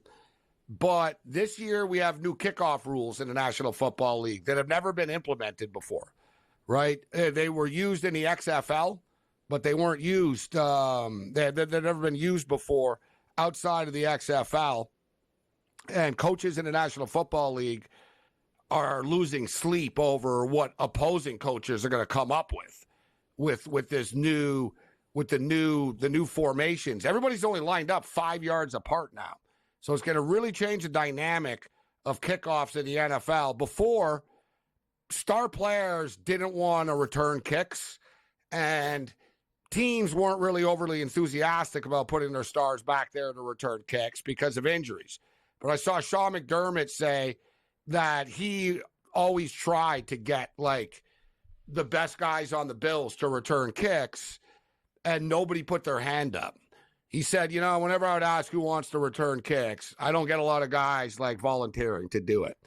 But now, when they're only lined up 5 yards apart from each other, you're gonna see like Deebo Samuel returning kicks now, and there's gonna be like big time players returning kicks because it's really just an extended sort of pass run play. There's no running no one's running kamikaze down the field 60 yards anymore at you. You're 5 yards apart from each other. Now the returner is behind everybody, so he sort of the returner gets a running start. So it'll be interesting how this plays out, actually. And I think it'll be like all things in the NFL. A couple of teams are going to be really smart and figure out something that, oh, wow, no one ever thought of that before. And there'll be other teams that are just stupid and won't figure it out. And they'll just sacrifice and say, you know what? We don't even want to play around with this, so just kick it into the end zone. But now, if you kick into the end zone, the new touchback rule is you get the ball on the 30-yard line. So in the modern NFL, man, you're on the 30, you're a couple of pass plays away from field goal position. So coaches aren't going to want, it's going to be interesting because coaches aren't going to want the touchback as much because the other team's going to get the ball at the 30. And you know what? It could affect totals a little bit. So it's going to be interesting to see the little minute details of how it changes things up. So we got Big Card Julio with us, and it's nearly Olympic week here, Julio. In fact, by the next time you and I speak, the Olympics will have started. The first events, men's soccer, starts on Wednesday, rugby sevens on Thursday, and we have other events going on as well. But it's ready to go, Julio, so I'm assuming you've got a bunch of picks for us. But what do you have up your sleeve for us in what is the so-called slow week this week? I've been so sick and tired listening to different shows across regular sports talk radio and sports betting. There's nothing on. There's no blah, blah, blah. I'm like, what are you guys kidding me? Riley Opelka is ranked like 1,100 in the world, and he's in the semifinals in Rhode Island. You've got Rafael Nadal in Sweden. You've got soccer going. There's so much going on. You've got summer league. So I've been looking at the Olympic soccer game. Mexican baseball. Tournament. Mexican baseball. That's right. Tijuana winning 5-1 right now for everybody in the area. Should have bet Tijuana. There's a lot going on. Look, Olympic soccer starts on Wednesday. I like the young Spaniards. Spain clean sheet against Uzbekistan. I think Team USA could get a goal against France. Both teams to score at even money.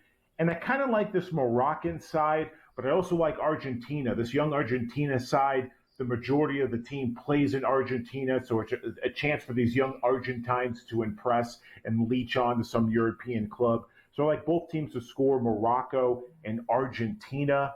And I don't know about you guys, Gabe and Cam, but can the French win in some of these non-major sports? Rugby, they're plus 150 in the rugby sevens. Yes. Handball, for example. Can the French win in these particular sports? I'm even thinking in soccer as well. They're plus 150 in men's handball. Women's handball, they're minus 106. Like, will a home country advantage matter for Les Bleus?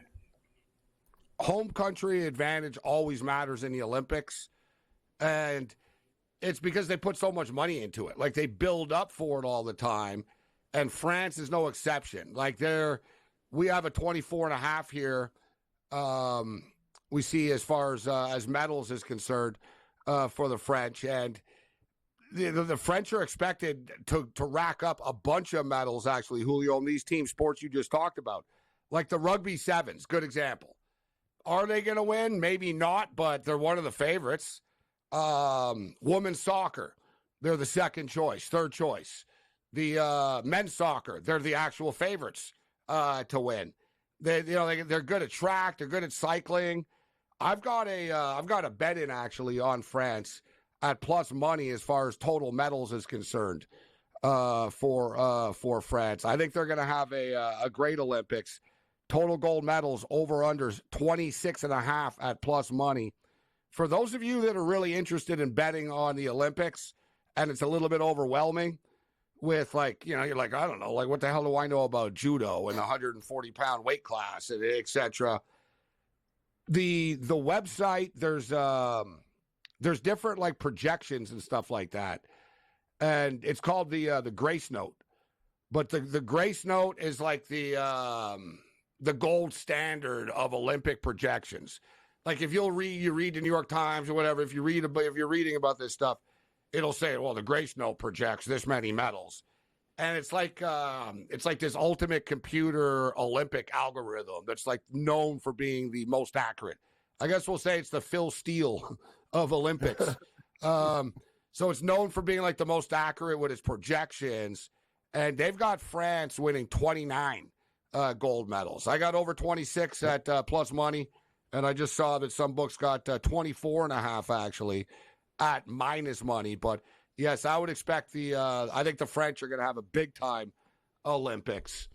And just to let people know here too, what the schedule is coming up. It starts with a bang. So on Saturday, we got Wednesday is soccer. Thursday is the rugby sevens that start. But Friday is the opening ceremony, which is cool. It's not even in a stadium. It's on the streets of Paris, the opening ceremony. But that first Saturday, we're going to see medals handed out in diving, fencing, judo, rugby sevens, shooting, skateboarding, and cycling. I'll ask you, Julio, how many sports have you bet on out of these? Or are you gonna bet on every one of these sports? Diving, fencing, judo, rugby sevens, shooting, skateboarding, and cycling road race. Are you in on every one of them? Or is that too much for you? That's a little too much. But I'm going to check out the Grace Note for some of these fringe sports, like fencing, like shooting. I'm definitely interested in judo. That's for sure. I'm going to be betting field hockey. One women's athlete I'm excited about, Gabe, Sydney McLaughlin. Oh, my goodness, is she amazing. 400 meters, she's the favorite. I'm parlaying her with Team USA men's basketball to win gold, and Missouri under 9.5 wins in college football plus 110. Sydney McLaughlin is amazing. Watch her Olympic trial with the Missouri Tigers. Missouri Tigers. That's under 9.5. I don't see Mizzou winning 10 games in this new SEC. I think they could, personally. I think they could. I think Missouri are a dark horse to make the playoffs, actually. But we'll take a look at their schedule. I love your style, though. I liked how you came at us right away with the Uzbekistan soccer game. Right off the top. But let's pick out the outright winner for the men's side on the other side.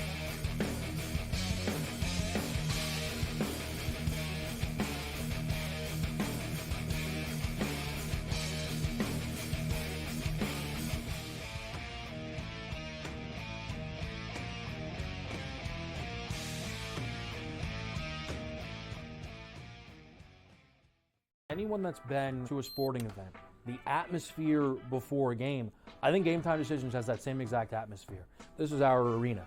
This is what we do. There is going to be an energy to Game Time Decisions that you will feel night in and night out. The excitement you get when you lock your bets in, when you're figuring out what you want to do, we can zone in on the biggest games each night. I want this to be the place that people come to before the game starts so they feel as ready as possible to lock in their cards. We are going to hit every single one of those markets that you need to know about. We're going to go through every single thing, and I've got a great team behind me that's going to help me get the job done. There is not going to be a better place, I promise you, than Game Time Decisions to get that new information, react to it, and be able to then bet accordingly. We will have everything at our disposal, and we will use that to our advantage.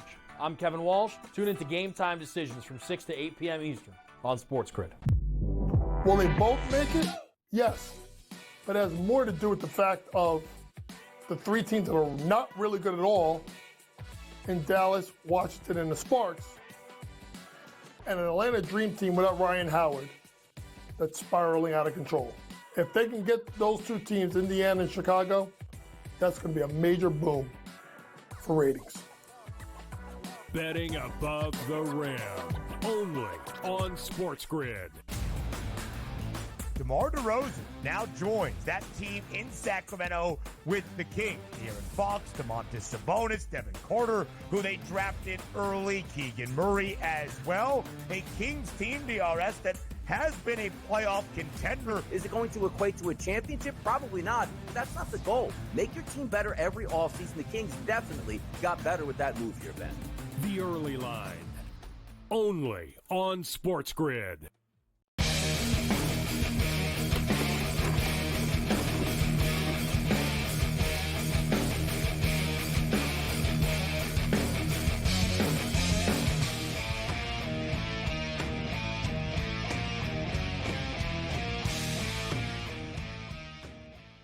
This is SportsRage. I am Morency. We're kicking it. Looking at all these Olympic lines. I like this. Little badminton. And not only do they have badminton, they got it all. They got men's badminton, women's badminton, mixed doubles badminton. What's XD badminton? Is this like a modern phrase? XD. XD badminton. So we got like 5 different badmintons here. So we got women's doubles. I don't know what the hell XD stands for. What the hell is XD?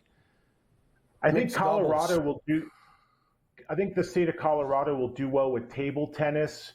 Every month when the betting numbers come out, table tennis is like top 5 or 6 here in the state of Colorado. So yeah, people lose a lot of money betting it too. I find that comical. They're chasers. That's my thesis. My thesis is since they're at all times at night, they're all chasers. I saw that the state of Colorado. Streamed live. The state of Colorado has to release at least states have to release their numbers and stuff. So the state of Colorado released their numbers, and it was their profit by sport. It was hilarious. It was so bizarre. It was like during the NBA playoff time. So basically, it was like NBA playoffs, Major League Baseball. It was like 4th, 5th right there. Table tennis. They made like $933,000 in a month off of table tennis. And wow, anybody that knows, that follows sort of the industry and stuff, knows table tennis is the shadiest sport out there. Like as far as match fixing is concerned, it really is. Like I've always been amazed that these sports books actually take bets on some of the table tennis that they do. Like the Olympics, fine. That's all on the up and up, and that's, you know what I mean? It's under bright lights in an arena and stuff. But some of the table tennis that people bet on, it's in a basement in Moscow. Like if they switched players and put like some stunt guy in, would you even know? Like, you know what I mean? Point. Like people are betting, I'm going to bet on Kuzenko against Kniznikov. So it's like, oh yeah, you know who these guys are, right? Like, I don't know, they can put any guy in the basement there, right? It's like a look-alike. No, it's like it's a shady little dark room in Russia, Cam, and there's like one judge there. Igor is like writing down the score, and anyone that watches it, Julio, if you do it, I know I'm a DJ. I've got burnt on it before, all right? So you'll notice they love to like go 5 sets with that stuff. So one guy will win like 21-3, and it'll be like, oh, you think the guy's killing him. And then the other guy will win like 21-2, and it goes back and forth. Now, the real table tennis is wicked, so we'll try to get some picks in for it. But when it's all said and done, I think I'll be pretty degen-like, and I'll probably have I'll probably have action on like 20 different sports type of deal. Because there'll be the spur of the moment bets too. You know what I'm saying? Right before the event starts. I'm excited for like boxing and weightlifting. Most of the sports, their odds aren't even up yet. So these are the sports I'm really like to. And I like that Grace Note. I'm going to check these guys out, Gabe. Yeah, they do great projections. All right, so what else do you have for us, Julio? So college football win totals. It was nice to take a week off and take a look at some of the board. A lot of the good numbers are gone, but a lot of. Oh, you never got to your New Mexico. Your New Mexico State pick. So what was it? New Mexico State. You've been pretty good with these teams. You were good with UTEP last year. I remember that. Good call with UTEP last year. What are you going with this year? Sheriff Lobo has a new sheriff in town. Bronco Mendenhall is taking over the Lobos in Albuquerque. 1.5 was the opening number. Those are long gone. You could find some at maybe $2. A lot of pulp with the juice. But over 2.5 plus 115. They opened the season against Montana State. Not a give me. They play New Mexico State, a school that's going to be on the downfall. So I need one win in conference that could be a surprise. They host Wyoming this year. That's probably going to be a loss. Fresno State, we don't know how that program's going to react with Jet Tedford leaving. So I like plus money on my season win total. So give me the Lobos over 2.5 plus 115. I'm also attacking more Mountain West schools. San Jose State, they've got a really tough schedule this year with Nia Matalolo taking over the program after Brennan goes to Arizona. I mean, I could see a win against Sacramento State and Kennesaw State, and then who else? I mean, they've got a really tough schedule, so give me under 4.5 for San Jose State. And I don't think Nevada are winning a game this year. They play Eastern Washington at home. I could see that being a loss. They host SMU. Again, the Mountain West is really tough. Under 2.5, Nevada minus 140, guys. That's crazy that the Nevada Wolfpack have fallen this far, that suddenly their win totals are 2.5. As far as the Lobos schedule is concerned, it is hard. So can they get to 3? Listen, Montana State and New Mexico, that's a toss-up. Right? Let's just call it out for what it is. Montana State are good. Yep. So that's a toss-up game. New Mexico and Arizona, they're going to lose. They're not winning at Auburn. Fresno State, New Mexico, even though Tedford's gone, Fresno are good, man. Like Fresno might cover against Michigan in week 1, good type thing. New Mexico State, all right, state game. Let's call that one. Let's give you the Montana State game there, Julio. So then that'll give you 2 if you beat New Mexico State, although that game is at Las Cruces. Air Force, New Mexico, Utah State. They're kind of a mess right now. You know what? They might be able to steal one along the way. You know what I mean? They might be able to steal one if you get those first 2 ones. But it's New Mexico at Colorado State, Wyoming at New Mexico at San Diego State, Washington State at New Mexico, New Mexico at Hawaii. You know what, Julio? I'm going to give you the benefit of the doubt and say they can squeeze 3 out of this thing. 3. That's what 3's the magic number. Yes, it is. Again, 1.5. They need to beat Montana State. They need to win that first game of the year. Yep, that's the big one. And like you said, Gabe, Nevada, it's wild. 3 years ago, they were like an 8-win program. Jay Norvell goes to Colorado State, and that program is just in ruins. Maybe 1 win for Nevada. I think 2.5 is a great number. We should know, too, UNLV are on the upswing right now. So much so, UNLV's win totals used to be 0.5, 1.5. Now it's 7.5.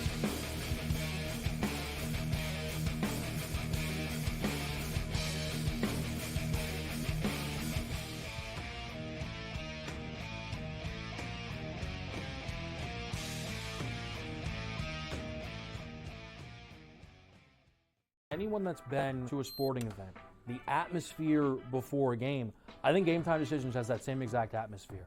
This is our arena.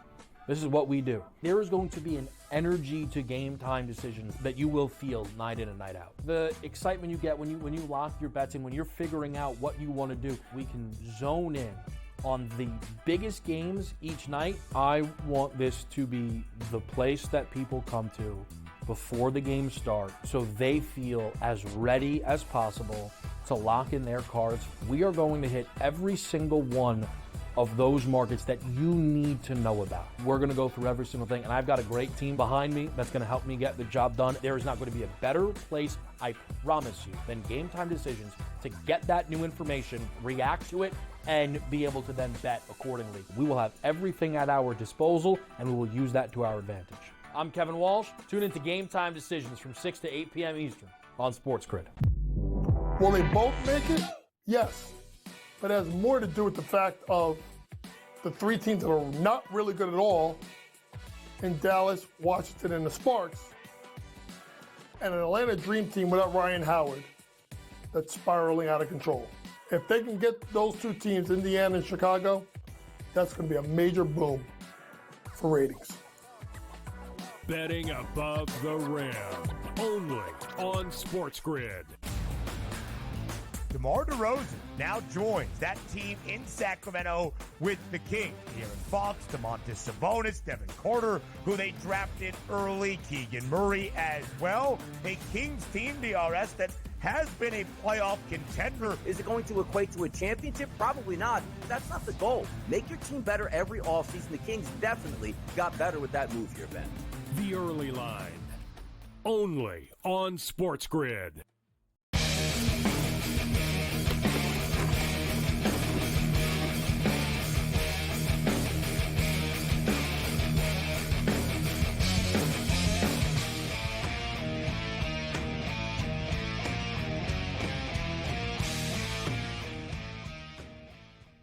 This is SportsRage. I am Morency. We're up against it right now. So tomorrow night, we've got two football games in the CFL. Edmonton Elks and the Ottawa Red Blacks, Winnipeg Blue Bombers, and the Saskatchewan Rough Riders. We talked about Jerry Jackson, former Notre Dame Fighting Irish quarterback, is the new head coach of Edmonton. They just fired their coach. They're 0-5, but they keep losing, like, on the last play of the game all the time. Like, they're in every game. They just haven't finished it off. They're playing the same team that they just lost to 37-34 in the last second of the game. So they're getting 1 point in this game. Like I just said, it was 37-34. I think it's going to be a track meet again. I would expect Edmonton's offense to be even more sort of better now without Chris Jones there, with Jackson being an offensive guy and a former quarterback. So I think this game's going to go over the number.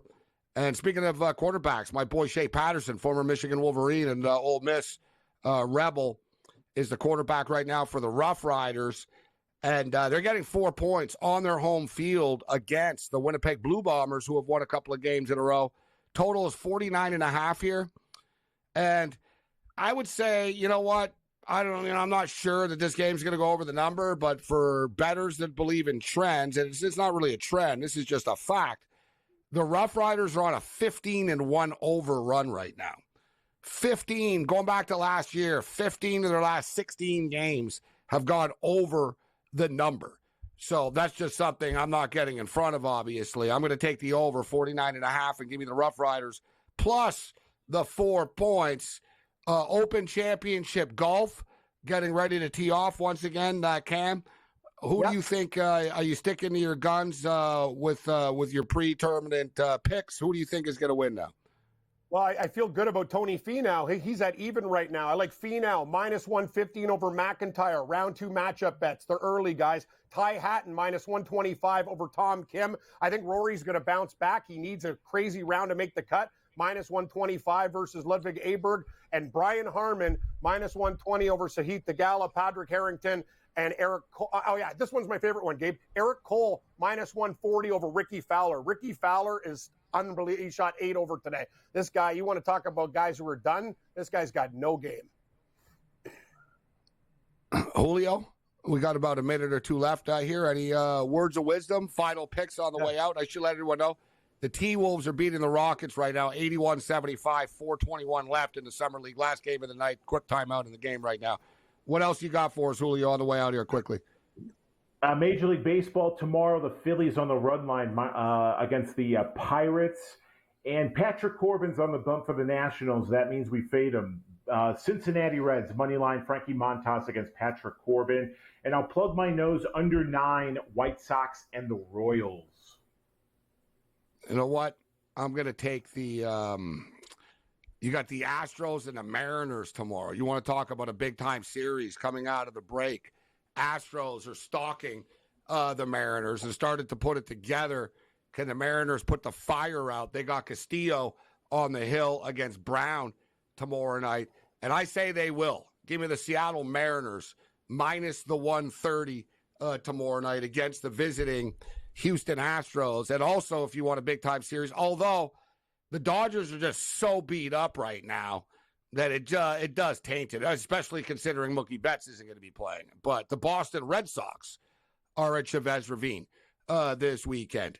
And, Red Sox Nation travel well. It's going to be a great atmosphere there. But the Dodgers have 10 starters on the injured list right now. Think about Nuts. that. 10 players that started the season are on the injured list. Like, it's incredible. It's funny when people are, the Dodgers are struggling a little bit. It's like, hey, do you realize like how injured they are? And they're still comfortably in first place. But big series, these games all start to count now as far as the playoffs are concerned. As, look, man, we're going into August soon, and then boom, there's 2 months left. So the stretch drive is officially beginning. Follow our boy Julio on Twitter at JN Reports. We'll catch up with you next week, Julio, and I'm sure you have a bunch of Olympic bets for us. Absolutely. I'm going to do some more research. Have a good weekend, guys. Good luck on the link. Thank you, Julio. Gabe. Big card, Julio.